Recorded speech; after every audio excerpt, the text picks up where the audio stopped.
Hii ni Epa TV ambayo inakupasha kila sana kila dakika. Katika siku ya leo tunaenda kuangalia katika charts za trending hapa Tanzania. Mbosso ampa kibano Diamond Platinum. Yani hii ni baada ya kupita miezi kadhaa tangu star wa Bongo Flava Diamond Platinum athibitishe kuwa Mbosso ameondoka rasmi kwenye lebo ya WCB, tunasema Wasafi. Mashabiki wengi walikuwa na hamu kubwa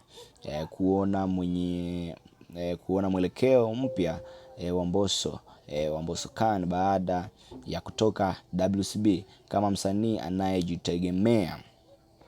Hatimaye Ijumaa iliyopita Mbosso ameanza rasmi ukurasa mpya wa muziki wake kupitia lebo yake mpya Khan Music, akiwa huru na mwenye maamuzi kamili juu ya kazi zake.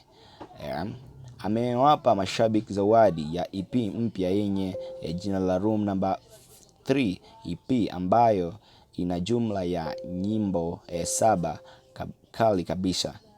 Kwa sasa Mbosso yupo kwenye vita kali ya trending huko YouTube. Alichukua nafasi ya bosi wake wa zamani, yani Diamond Platinum.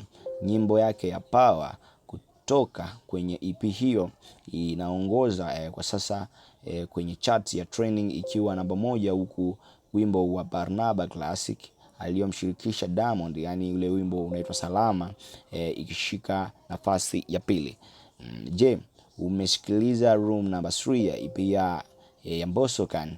Wimbo gani umekugusa zaidi? Tuambie kwenye comment. Hii ni Epa TV ambayo inazidi kukupasha, na mimi wako G Director ambaye inazidi kukupasha taarifa pale tu zinapotoka. Kama hujasubscribe, hakikisha umesubscribe kwenye account yetu ya channel yetu ya Epa TV ili uweze kutisha zaidi. Asante sana.